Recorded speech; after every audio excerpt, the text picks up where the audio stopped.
Oh, hey there. Come on in. We're just about to start. Welcome to My Wife the Dietitian, a fun weekly podcast about nutrition and healthy lifestyle. I'm Rob, and together with my wife Sandra, we invite you to join us on this informative and entertaining journey through the complex world of healthy eating. Join us each week as we strive to help you with transforming your overall health and relationship with food through up-to-date, evidence-based nutrition information.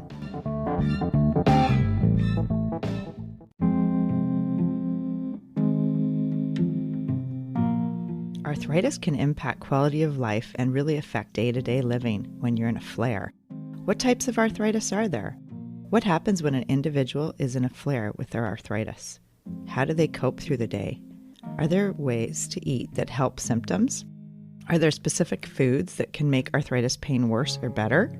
What types of nutrients, and are there any supplements to help someone living with the pain and heat of arthritis? All these questions are discussed and more on today's lively episode as Rob and I interview guest expert Samantha Holmgren, dietitian, who's been living with arthritis for over a decade and helps sufferers with living a life with more intention and self-management to help take control of their condition. Stay with us. Enjoying the show? You can help others find it and enjoy it too by giving us a 5-star rating or review. If you feel like reaching out to us with a question or comment, you can send us an email at mywifetherd@gmail.com. And don't forget to visit our website at mywifethedietitian.com, as well as our social media pages. We're on Facebook, Instagram, and YouTube. Enjoy the show. Welcome to My Wife the Dietitian. Hello, Sandra. Hi, Rob. How are you today? I'm great. We're interviewing a fellow Canadian dietitian. Woo, a Canadian. Yeah, on from the Great White North. Arthritis Best Foods. Oh, arthritis. Yeah, she's been living with arthritis since she was 24. So that's crazy. Yeah. So that's who she helps, people living with arthritis. And she's a dietitian, so the focus is on nutrition and lifestyle and how to help self-manage your condition. Yeah, sounds like she's the perfect person to discuss this with. So, yeah, well, let's get into it. We'll go meet Samantha. Sounds great.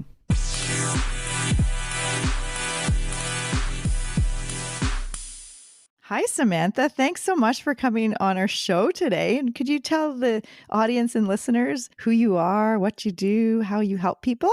Absolutely. So my name's Samantha Holmgren. I am a registered dietitian in Ontario, Canada. I focus on helping people who have chronic pain and fatigue because I do too. I was diagnosed with psoriatic arthritis at 24 years old. Wow. And I had a severe flare when I was 28 years old, like laying down on the floor just to try to make it slightly better pain.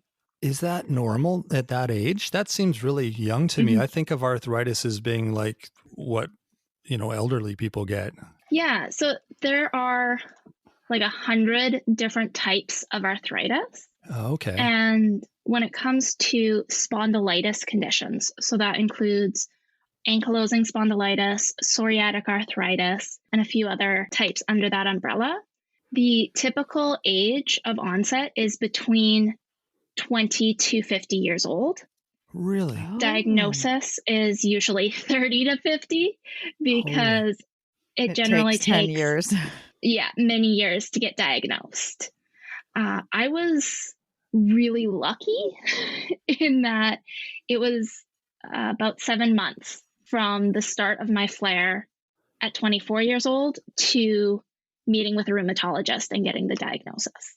Wow. And when you say a flare, what does that look like or feel like, I guess? Yeah.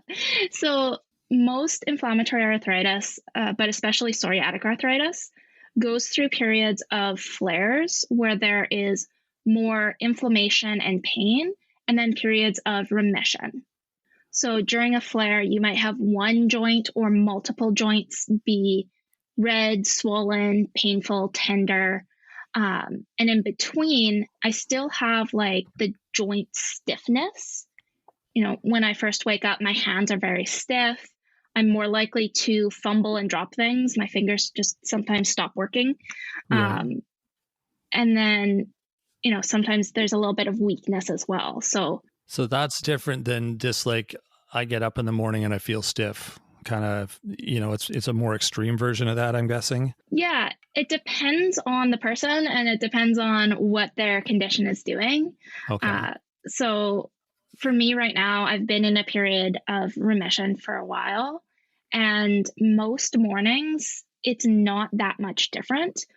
Other than, most people, when they're stiff from laying down, it's, their whole back or their big muscles, and it's a muscle stiffness. Right. Whereas for me, it's in my hands mostly. And it kind of feels like I've got a really tight tensor bandage on all of my fingers. Oh, crazy. Oh, okay. So I can move them like normal. It just takes a little bit more effort to do it. And it's not comfortable, but it's not necessarily pain Right. now, not being in a flare. Right. It's just tight. And I understand. Yeah. That's a good way to explain it with the tensor bandage. I was just kind of thinking what that would feel like. So Yeah. Yeah. And how many flares have you had since 24 years old? I've been really lucky. So I had that like my first flare at 24, and it was fairly typical for psoriatic arthritis in that I had it in one joint at that time. And then between 24 and my big one when I was 28, I had a few, I'd say minor flares where it was only a few weeks at a time. Okay. It would, be in one particular joint, or with psoriatic arthritis, it can also affect the tendons and ligaments, and especially like the attachment points to the joints. So it's a little bit different in that way. So sometimes it's just like a tendonitis, but it's actually my arthritis causing it. Holy, oh my goodness. Okay. Oh my God. And this is all it has basically informed your work and who you work with. Is that right? Absolutely. So because I came from this place, and especially in the aftermath of that severe flare when I was 28, I realized that when you're in the midst of it, trying to feel good is too big of a goal. You're not going to feel good that day. So putting the focus on making those days suck less actually it helped me so much to be like, well, my joints aren't going to get any better today, but my muscles are starting to hurt because I haven't moved. So let me just do a 20-second plank because that will help my muscles right now. Oh, there you go. Yeah. Oh, it's just it's a shift in your mindset about trying to just feel good, like normal. It's just to suck less, have the day suck less. Wow. Yeah. And similarly with food, I'm not going to be able to stand and cook. Thankfully, I have an amazing husband who just took it over and did all of the cooking. He already was doing more than half, but he started doing just all of the cooking. Perfect. Nice. And husbands are good sometimes, right? Amazing. Yeah, there you go. You got lucky. I got lucky. But then when I was homesick, because I unfortunately had a lot of sick days during that flare because I couldn't. I was home alone during the day, so I still need to feed myself. I'm not going to be able to cook something. There isn't always leftovers. But how can I make something semi-balanced? So let's throw some frozen peas in with the rice that I'm heating up because I want something warm, but I just can nuke it for 2 minutes and it's good. Right. Yeah. Right. So how can I bring just a little bit of balance so that I'm not just eating chips? Yeah. Which exactly. Is just the something easy go-to. Yeah. Mm-hmm. It's not going to make me feel good, but just eating the chips is going to make me feel terrible. So let's add some fruits or some vegetables or some nuts or something to get a little bit more balance to what I'm eating. Yeah. so that I feel a little better. By this time, you were a dietitian at 28 when Yes. the flare. Okay. Okay. So you kind of had Yeah. a little bit of like knowledge about physiology and how Yeah. nutrients work and everything. So you're like, okay, I can actually make myself feel a little bit better or make it just feel way worse if I eat chips or, those kind of things. Yes. Yeah. I was actually I was 23 when I became a dietitian. Okay. So during my diagnosis journey, Right. I was already a dietitian working in the healthcare system, which unfortunately gave me a leg up because I knew the people I was talking to, they could see me trying to do the physiotherapy because I'd just go to the physiotherapist area to do my exercises on my coffee break. And they could see, well, physiotherapy isn't helping this joint pain, so let's dig a little deeper. Right? Oh, okay. Oh, I see. Okay. Mm-hmm. And then in your journey, you've kind of almost been a guinea pig in terms of like what works and what doesn't work in terms of diet and lifestyle. And now you help people, like you are teaching people, you have courses online and a lot of your clients have a form of arthritis. Is that right? Yeah. So I focus on helping people. When I first started my practice, I said specifically inflammatory arthritis, but I realized that not everyone has access to that diagnosis, first of all. And secondly, when we're talking about pain and fatigue, it doesn't really matter why you got there. Yeah. Similar strategies are going to help. Right. Oh, that's awesome. Okay, I get it. So it's like people just want relief. Mm-hmm. And if they can have some control in their life with what they eat, then that's helping with just everything, right? Because if you have some control around what you're doing every day for your chronic pain and your symptoms, then that gives you power. Absolutely. And that sense of control and that empowerment is so underrated. And it shouldn't be overlooked. Yeah. Yeah, I agree. Oh my gosh, that's huge. Yeah. Yeah. And I mean, you've been through this journey, so you know the symptoms that people are dealing with every day. You know how they're feeling. You know the effect that, like, if they just, had a bag of chips, as you mentioned, like if that makes it worse or better or whatever, but at the time it makes you feel good or it's like easy, but then that actually might put you back a bit. So like all these things, it's cool that you've been through the journey or you are on your journey and you can help people. Like you can kind of be a passenger with them as they're driving their health journey, right? Yeah. And it really is a journey. Like there's no do this one thing and you'll never have to think about it again and you'll never have another flare again. Despite doing the best I can, there is a near certainty that I will have another flare. Right. It's you're just learning some tools to deal with it along the way, right? That's kind of what you have to do. Yeah. Exactly. Wow.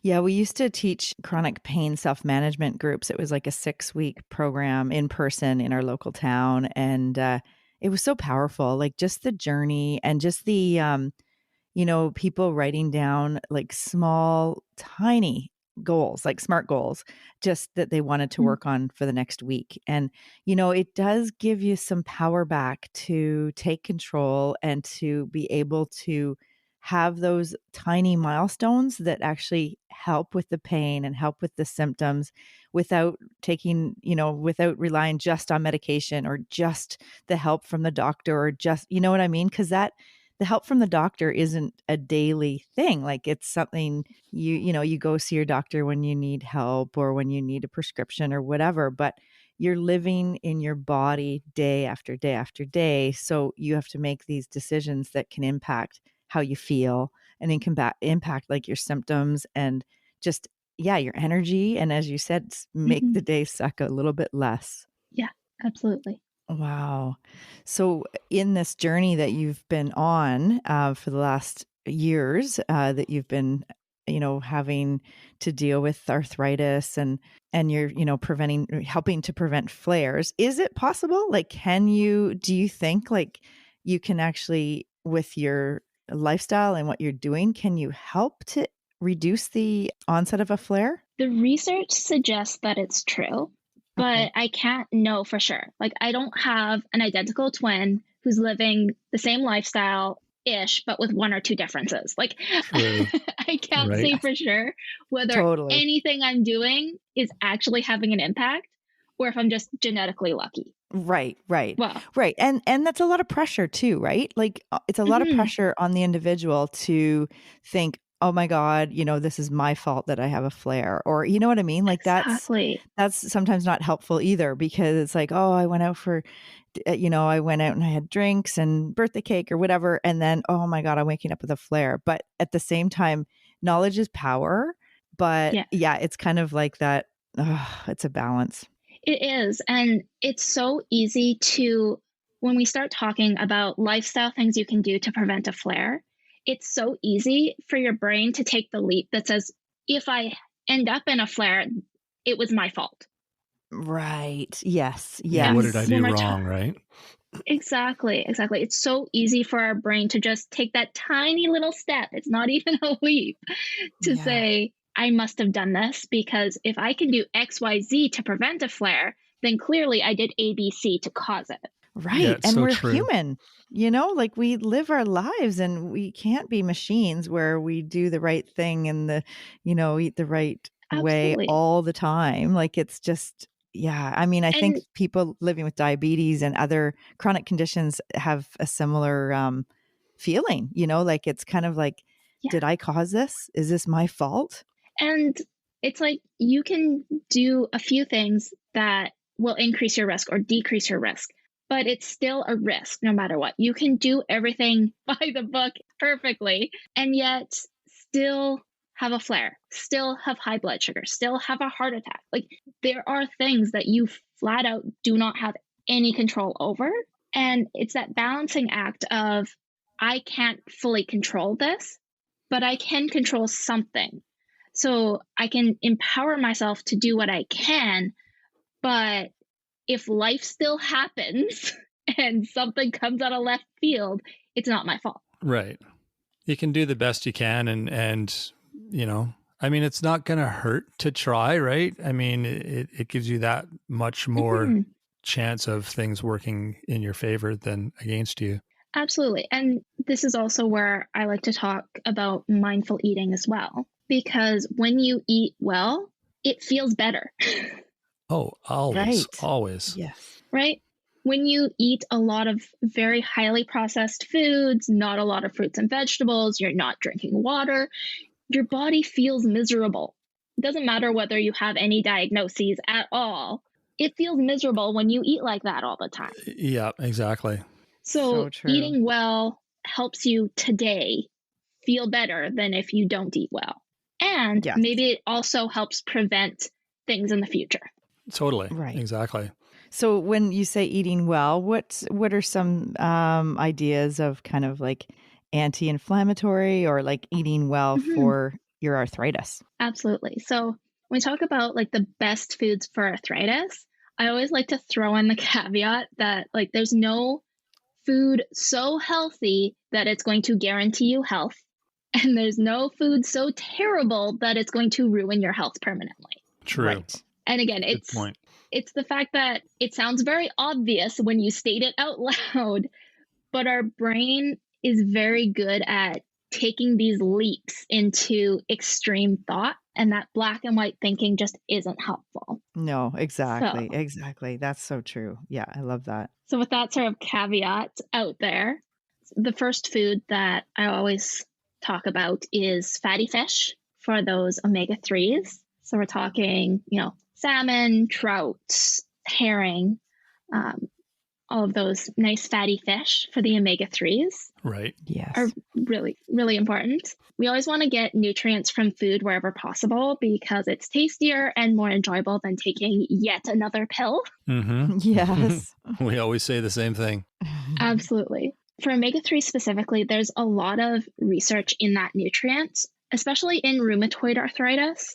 Other types of arthritis, like I mentioned before, I have psoriatic arthritis. There's a lot less research in these smaller types. I was recently taking a dive into the research, and one review that I looked at, 5 of the studies included in that review measured the use of NSAIDs, so non-steroidal anti-inflammatory drugs like Advil or Aleve. In all 5 of these studies, people who are taking omega-3 supplements were able to reduce their usage of the NSAIDs. Oh, wow. Awesome. Wow. Oh my gosh. And this is rheumatoid arthritis. Yeah, rheumatoid arthritis specifically is what That's these good. research. I have so many clients, locally, and that I've talked to in the past 25 years of being a dietitian with rheumatoid arthritis, and that's a real one that we see. I guess there's a heritage, like a family history component where it's hereditary, and that's good to know. So omega-3s and salmon, like that's okay, good to know. Yeah, absolutely. So omega-3s are very powerful, and there's a lot of research that's been done over a very long period of time. So omega-3s are definitely one that I recommend. If you have a fish allergy, the algae supplements are the same thing. In fact, the salmon and those fish, they don't actually make very much of the omega-3s. It's just been bioaccumulated up the food chain from the microalgae. Oh, interesting. Really? Yes. Oh, Yeah. Huh. I think, you know what, we actually interviewed Vicento? Molina, who did Becoming Vegan and Becoming Vegetarian books and that are used as textbooks in other countries. And she mentioned that it's the algae. You don't have to have fish itself. Like if you are vegan and you don't eat fish, then the algae. That's so interesting that you said that. That's it's a bioaccumulation up the food chain. Yeah, makes sense. Huh. Whenever, as I've been doing this research, the thing that comes to mind is actually the Magic School Bus episode on phytoplankton and zooplankton. Yeah. Because my daughter's obsessed with the Magic School Bus. Oh, it's a great show. Amazing. Awesome. We bought the whole series on DVD. It's educational, it's not just silly cartoons. It's actually, there's some value and I think to I've it. seen that episode. You're right. I know, it sounds familiar. Yeah. It's so phytoplankton versus what? Zooplankton. So the zooplankton are the microscopic animals that eat the phytoplankton. Oh, interesting. Oh, that's so cool. Yeah. We'll have to link that in the show notes, Sandra. Yeah, right. There we go. Coming off of that tangent and back to omega-3. Right. The other part of the equation when we're talking about omega-3s are omega-6 fats. So omega-3s, omega-6, this is referring to the chemical structure of the omega-3s, and omega-6s based off of where double bonds are. It's technical, but it's interesting if you want to go down the rabbit hole, but not entirely relevant here. What's important is our body can't convert between them. Right. And omega-6s are essential nutrients. Your body can't make them, right? You have to eat them. Exactly. Okay. Omega-6s are essential nutrients, just like inflammation is an essential immune process. We need inflammation to happen in our body. It's Really? a key part. It is.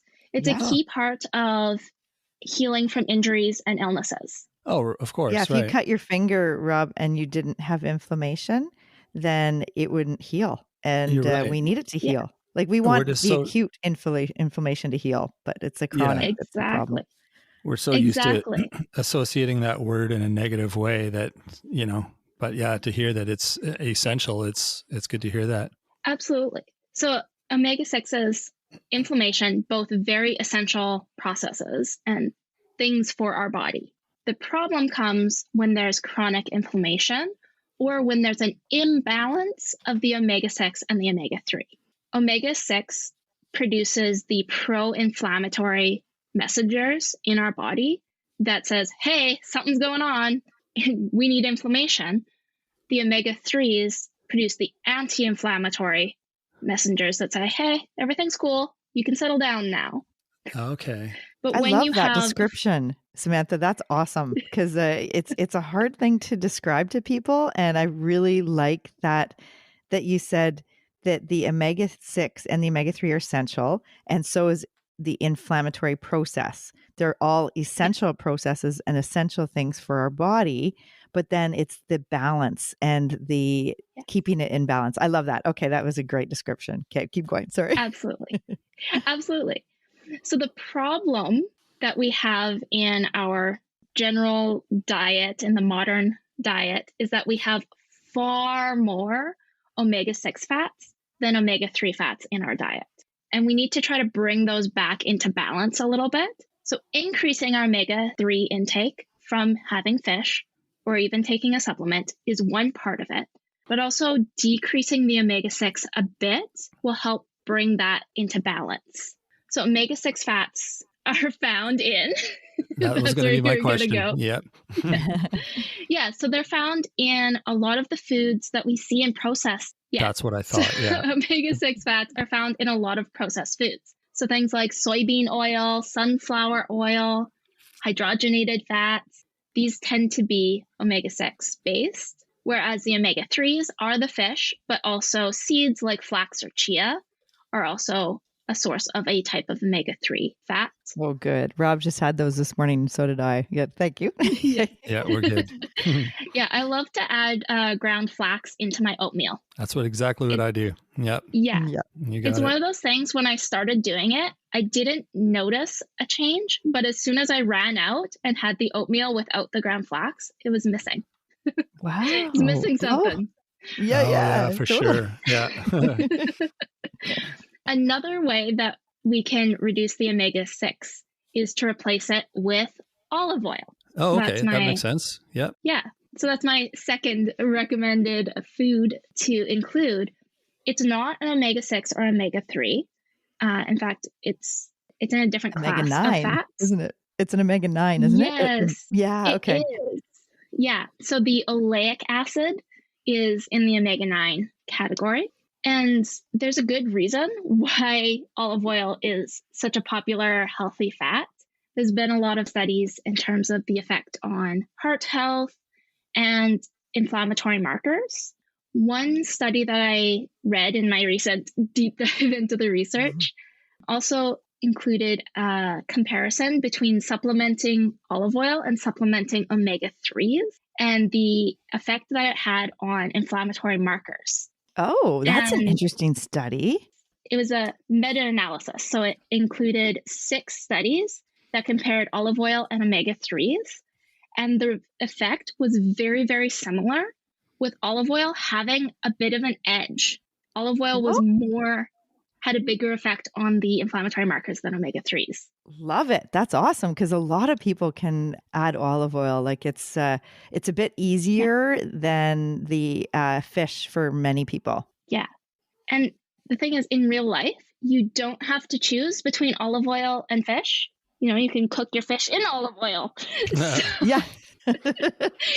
If you have both, it is an amazing combination. Yes. And also replacing some of those soybean or sunflower oils with olive oil within your diet contributes to that balance of inflammatory processes. Wow, that is like key information. That is really, really helpful, because just the way you described that, all of that is really important. And the research that backs it up, the meta-analysis, which is like looking at all those studies together and getting the conclusion. So, wow, that's incredible. Hey, Rob?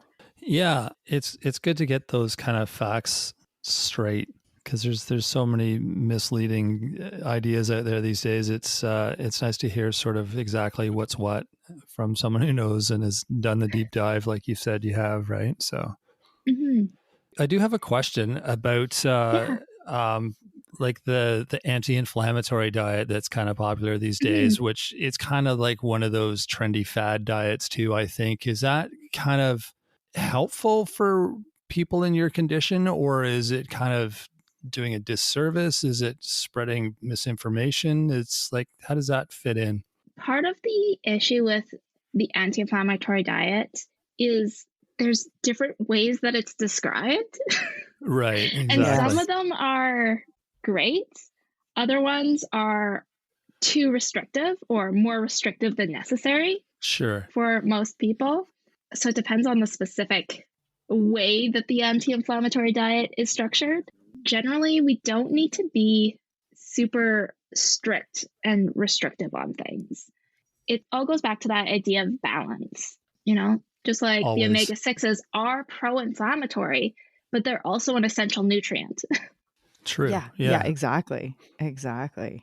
And I mean, if we get our omega-6s in like eating a handful of sunflower seeds or, that kind of thing, I think it's a bit, because it's a whole food, you get fiber, you get the other nutrients like vitamin E and, B vitamins in that handful of sunflower seeds, that I think that's a healthier way to get your omega-6s than through, a refined oil that's been, processed. And so because we know that with that whole processing, like that, the way they process those oils is they don't have health in mind. You know what I mean? Like when they're extracting different oils and making them for human consumption, it's not necessarily, oh, this is going to be healthy for people. It's, you know what I mean? So it's interesting. Yeah, they're concerned with shelf stability. They're concerned with the oil not going rancid. Yes. Exactly. Exactly. And that's not always consistent with what would be best for our health, because a lot of those compounds, like if you think of the olive oil and like the extra virgin olive oil that's less processed than a light olive oil, the extra virgin olive oil has a lot of compounds in it that give it the flavors and are also anti-inflammatory and antioxidants, but they also go bad faster. Exactly. Which is a good thing. I mean, I always say to people, if something goes bad on the counter, that means it's natural. It's like it has a lot of water content. It's got natural enzymes to break it down. And that's actually a good thing, because things that are shelf stable, they can be on the counter forever and they don't break down. So it's just a different way to look at your food. And exactly. I mean, those, like you said, I mean, you get more benefit from the olive oil that's less processed, like the extra virgin, and it's got more polyphenols, more antioxidants, and more anti-inflammatory benefits. So I love that. Yes. And also those polyphenols, when I was reading the research, I didn't realize this before that, but those same polyphenols are actually a food source for beneficial bacteria. Oh, like the prebiotics. Yeah, it's a prebiotic. Interesting. Which I did not realize before I was reading this study. I was like, oh, that's cool. It's just another added benefit to that extra virgin olive oil. It's all connected, eh? Like our health, it's so connected to our gut, what we're eating, how we're processing the food in our, in our gut. We don't even know what's going on down there, but you're giving it the components that makes our microbiome healthier, and it just, it flourishes. So that's so cool. Rob, isn't your mind blown? I know. This is another one of these. I don't have a science background. I'm more like psychology and social science, but we do these interviews and episodes sometimes where it's like a chemistry lesson. And I mean, I'm following along as best I can, but it's fascinating, really. I mean, even though I don't understand it completely, it's really interesting how it all works and how foods interact with each other and interact with our bodies and affect different systems in our bodies. It's it's neat stuff for sure. Yeah. I do have another question. We just did an episode the other day on orange foods and the beta carotene kind of rich foods. Is that something that affects anti-inflammatory function at all, or? We are on the same page, because the next thing I had in my little notes was to mention colorful fruits and vegetables. There we go. I was actually told to ask that. So yeah. Very funny. To be honest. So the same compounds that give color to our fruits and vegetables, like the orange beta carotene, are also antioxidants. Oh, awesome. So in popular writing, antioxidants are often associated with anti-aging, but they're also relevant when it comes to inflammation. And I had a hard time putting those two pieces together and like, how does that fit? Until a couple of lines in a research study gave me a little aha moment. So oxidative stress is what happens when your body has an imbalance of pro-oxidants, which can be environmental Like if you smoke, you're going to have more of those compounds, Right. but they're also just a byproduct of normal biological things happening. Right. So when you have an imbalance of pro-oxidants and antioxidants, that is oxidative stress. And that oxidative stress triggers inflammation. Cool. Right. Cool information. Wow. Rob, do you remember we did an episode on immune function, and we talked all about antioxidants and how it's kind of like the rusty car. Kids in a classroom or the kids in a classroom are like free radicals. They're just like, like they're like pro-oxidants, like they're just going crazy and they're kind of destroying stuff. And then the teacher's like the antioxidant and brings it all together and kind of balances out the energy in the classroom. And it's kind of like that. It's a little bit of a description for the whole pro-inflammatory and anti-inflammatory and oxidant. That's good. Okay. Sorry, I just had to bring that back because I remember we talked about this a year and a half ago, Rob. That's funny. Yeah. So having that diet filled with antioxidants from your colorful fruits and veggies, as well as from the olive oil, is a huge benefit to inflammation and just overall health and well-being of your body. Nice. The big caveat with the antioxidants is I don't recommend taking a supplement purely because it's an antioxidant. If you have too many antioxidants, it's still an imbalance. So it's still causing oxidative stress if you have way too much antioxidants. Oh, interesting. So it can go either way. Yeah. The balance. Yeah, it's that balancing act. You're not going to get way too much antioxidants from food. Like you can't overdose on food antioxidants. Right. But if you take a pill purely because it's an antioxidant, that could actually backfire on you a little bit. Oh, good to know. So just eat your colorful fruits and veggies.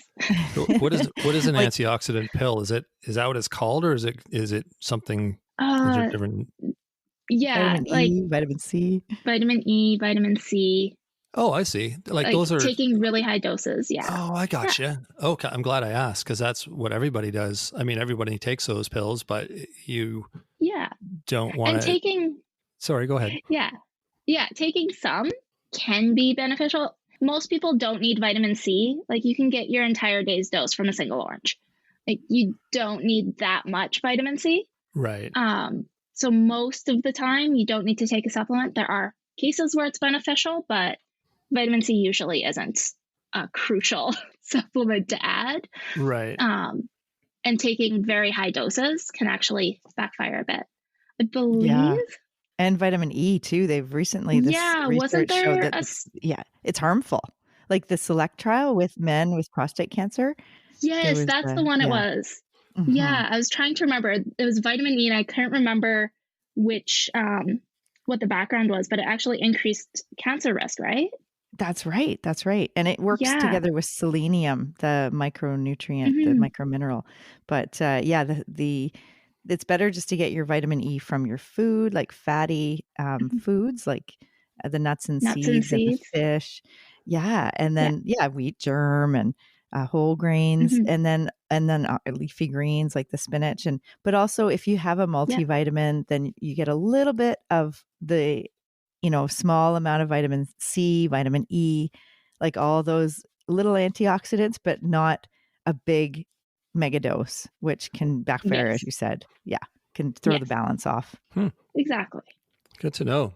So interesting, eh? It's just, it is such a complex puzzle and science. Like it really, I mean, it can be complicated and complex, but at the end of the day, I think what I'm hearing is kind of eating more whole, minimally processed foods more often if you can, and like making sure you're getting those omega-3 rich fish and the plant fats like the nuts and seeds and whole grains, the olive oil, the antioxidants. So from colorful vegetables and fruits, and like beta carotene, the orange ones that we talked about. Yes. And what about like green leafy vegetables and purple vegetables and red lycopene rich and getting the whole rainbow of colors.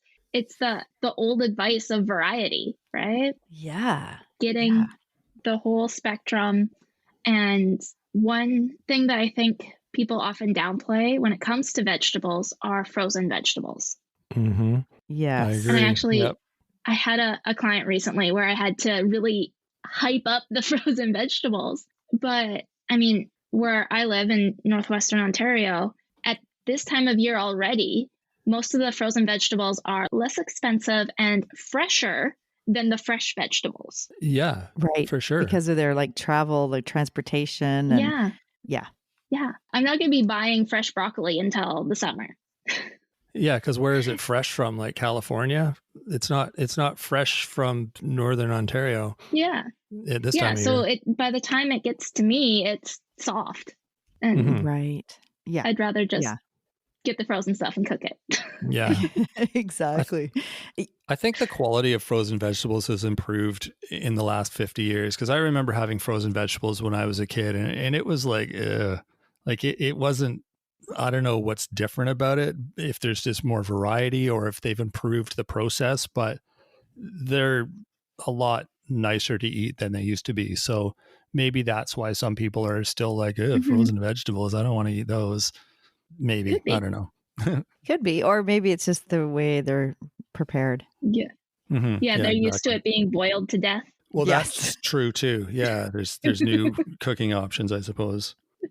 You guys were saying that this is just my take on kind of what I'm hearing, and you're talking about how complex nutrition is, and it can be confusing, but that's true. But every week, from talking to all these different people, the same thing I hear is balance and variety. Mm-hmm.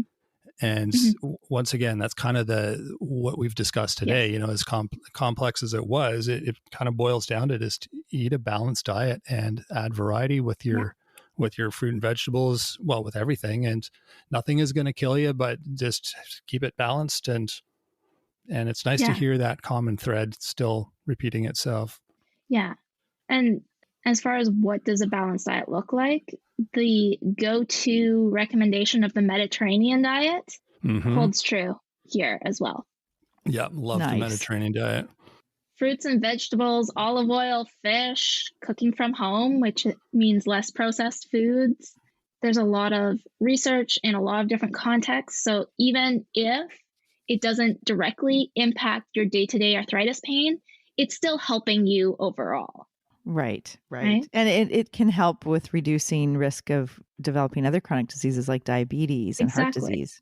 And people with inflammatory health conditions, so psoriatic arthritis, rheumatoid arthritis, we're at an increased risk of heart disease because of the chronic inflammation in our body already. Oh, really? Yeah. So eating in alignment with the Mediterranean diet helps to counter that risk. Yeah, it's even more important. That's a really good take-home message for people, just that it can help overall, but it also can help reduce your risk of cardiovascular disease and improve your heart health. Yeah. Just brain health too, wasn't it? Well, with all the fat, I guess it would be good brain health, for like Alzheimer's and that sort of thing. Yeah.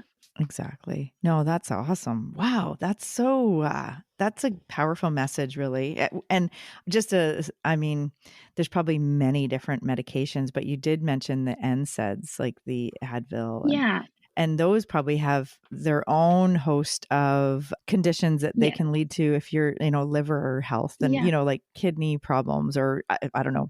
Ulcers, like bleeding ulcers. Exactly. It's not good for your stomach to be taking NSAIDs long term.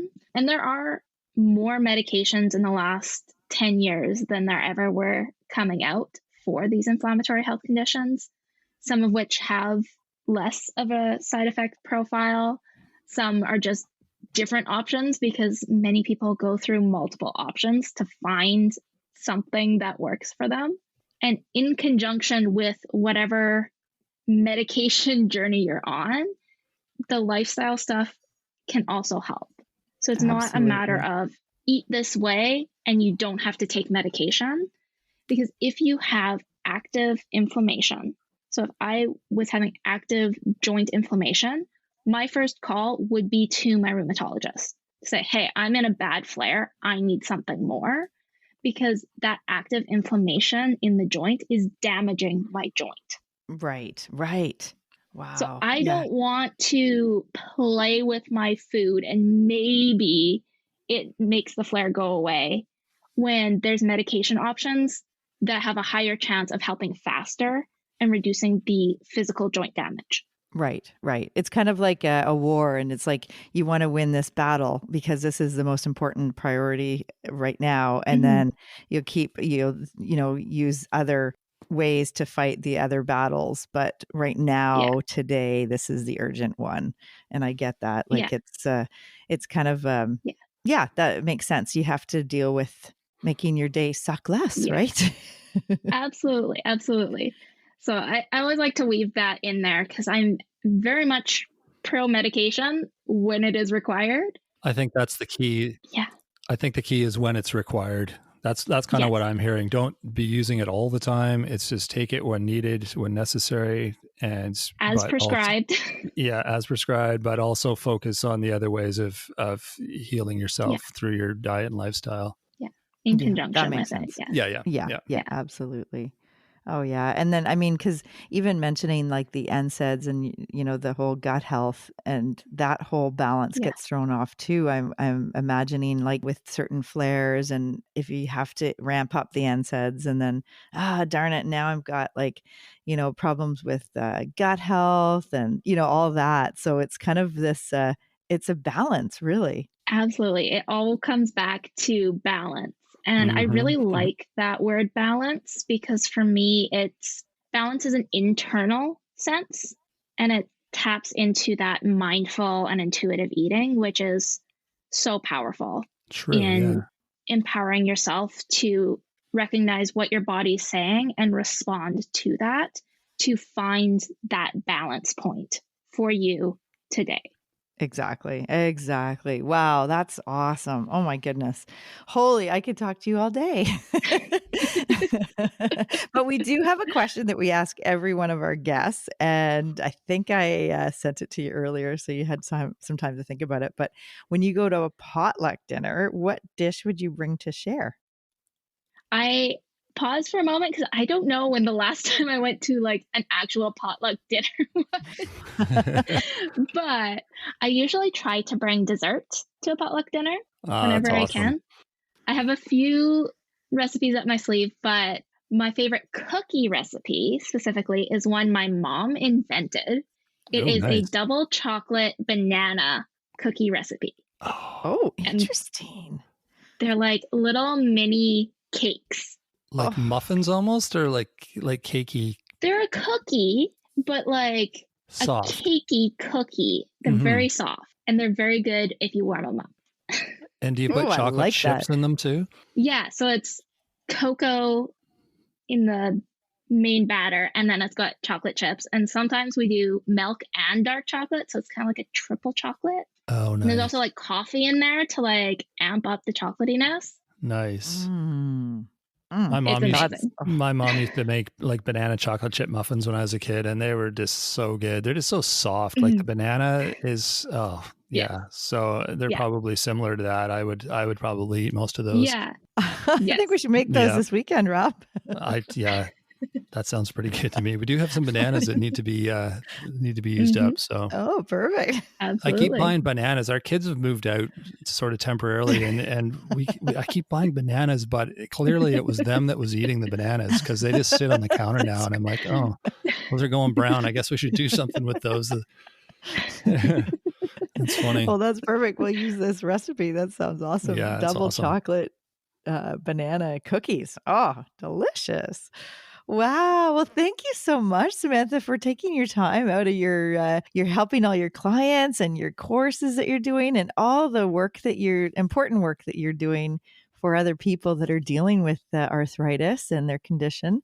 And we're going to put all this information in the show notes so that our listeners can find you and also see what you have to offer through your website. And you're on Instagram, I imagine? I am kind of on Instagram. I have a profile, but I'm not super active there. Okay, no worries. I have a weekly email newsletter Okay. that I do. And that's, if you really want to follow along, that's the best place. Is that through your website? Through my website.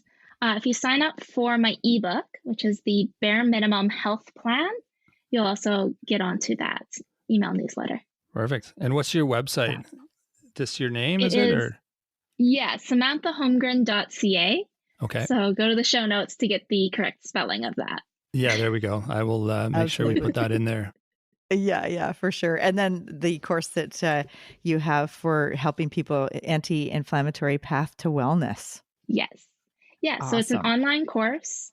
It is up for pre-sale. I will be recording the modules this winter, and I've got it on a lower rate for the pre-sale. So if you're interested, go check that out. Awesome. Cool. That's awesome. And I'll be sending people your way, because there are many people that are dealing with arthritis and want help and want to have some control over their life with pain and preventing, just helping overall feeling good and feeling less sucky.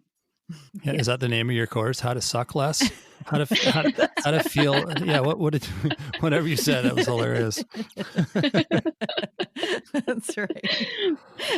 And how to make my day right? Suck less. There you go. Exactly. Yeah, maybe that'll be my next book. Yeah, that'd be a great book title. Awesome. That's a really good title. I wouldn't buy that. Yeah, for sure. Oh, right, that's great. Well, thank you so much for joining us today, Samantha. And yeah, I look forward to hearing how this turns out, Rob. Oh yeah, it'll sound like magic. Excellent. Minutes. Awesome. Anyways, yeah. So that's awesome. Well, thanks so much, and we'll talk to you again. Well, once again, I got a pretty good lesson on a whole bunch of stuff I didn't know anything about. Oh, wow. I know, eh? Arthritis, you just think, oh, does that have any impact? Well, in arthritis, like I said in the beginning, I thought it was like something your grandma gets and not something that affects young people. I didn't realize there was, what did she say, like 100 different types of arthritis, like different versions. And I'm like, oh, I had no idea. So yeah, that was really informative. I'm sure there's going to be a lot of people who are like, oh, thank goodness there's some information finally for me, because I've been suffering from this, and now I've got some, qualified information to help me with it. Yeah, absolutely. Yeah. And, I like her way she put it when she wakes up and she's all sore and achy and maybe is in a flare. She's just trying to get through her day and making it suck less. Yeah, exactly. That was kind of the theme a little bit. Yeah. And just there's no one food that's so healthy that it guarantees your health, and no food is going to actually ruin your health, and it's just, again, balance and variety, and definitely, all those kind of important nutrient-rich foods that we talk about every episode. And I think our nutrition nuggets, we're going to talk about 10 superfoods, the benefits of 10 superfoods. Right. And a lot of those will be included in some of the ones that she mentioned. Yeah, absolutely. Yeah, like I said, we talk about the same things every week, the which foods, the variety, the balanced diet. The Mediterranean diet comes up a lot. That seems to be a good... Yeah, our Mediterranean lifestyle. Yeah, well, that too, yeah. Yeah. Long walks on the beach while drinking red wine and eating chocolate. Not quite. Chocolate and beans. That's right. Yeah. That's awesome. Yeah. No, that was good. And there'll be, she's building a course, the Anti-Inflammatory Path to Wellness. Nice. Yeah. And we'll link that in the show notes and her website and blog. Perfect. Yes. So check that out. Thanks for joining us, Samantha. It was great having you give us that information. So, appreciate you spending your time with us. Yeah. And, this was our 99th Monday episode. Yeah. Full episode. Wow. We're on the brink of 100. Triple digits. Crazy. That's awesome. So much good information and so much fun and so many connections with a lot of different people around North America, around the world. Great guests and excellent information. Yeah. And we've got something new coming up too, right? Yeah. We're working on our first private podcast audio course, and it's from requests from multiple people that I know. It's going to be called the Self-Care Nutrition Blueprint for Nurses. So people working shift work, people that are exhausted and just trying to get through the day, and they're finding that their own health needs are falling short. They're not able to take control of their own health and their family's health because they're always working. They're working 8 hours, 12 hours, possibly overtime, lots of shift work. Yeah. And it's just hard to, manage like meal prep and trying to figure out what to eat and when and how to eat and how to stay healthy. And, they're ending up with higher cholesterol levels, with starting to have shifts in their hormone and metabolism. So all these things are happening for people. And it's like the frontline workers that are shift workers and that are working so hard to keep everyone else healthy. So this is going to be a great audio course that's coming out. And if you know anyone, or if you yourself are in that role and trying to have some more self-care and better nutrition and healthy living while you're working your job, please keep posted, and we'll let people know more about the evolution of that private podcast. Yes, for sure. We will keep you posted on that with some regular updates. It should be coming out in the next, I don't know, month maybe. Mm-hmm. But we will definitely let you know when that is available. I'm sure it will apply to a lot of different people. So yeah, something to consider. Maybe an early Christmas gift. Yeah, good point. There you go. Yeah. And there's going to be a article that Samantha wrote called Arthritis Best Foods on the blog that will describe in detail more of the information that we talked about on the interview. Yeah, there you go. And don't forget to check out the other articles on the website, on the blog there as well. There's lots of new stuff in there every week. And you can also visit us on our social media pages. We're on Facebook, Instagram, and YouTube. Don't forget to leave a comment on there too. We always love hearing from you guys, hearing what you think, questions, that sort of thing. And I want to hear how, if people listen to the previous episode on the orange foods, I want to know, did you incorporate more dark orange vegetables and fruits in your day last week? Yeah, exactly.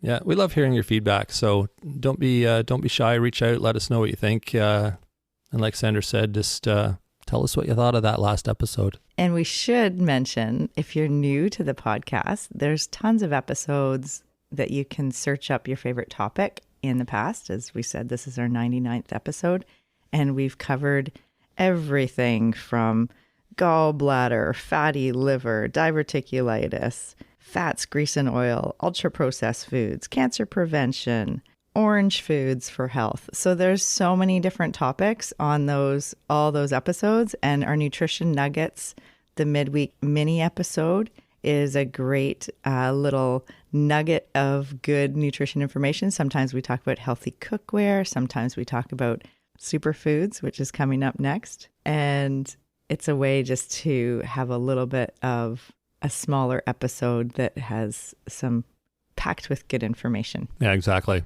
Yeah, there should be something for everyone. So scroll through the list of different episodes, and if you don't see what you're looking for, there's another reason to get in contact with us. Yes, please. Let us know what you want to hear. And rate the show. Give us a thumbs up, a like, a star, or 5, or however it works for wherever you're listening. It helps things move forward for us if we get those ratings in. Feel free to write a review. Throw it up on the website. Throw it up on any comment that's on social media. Just don't throw up. Just don't throw up, especially on our page. That's not allowed. Silly Sandra.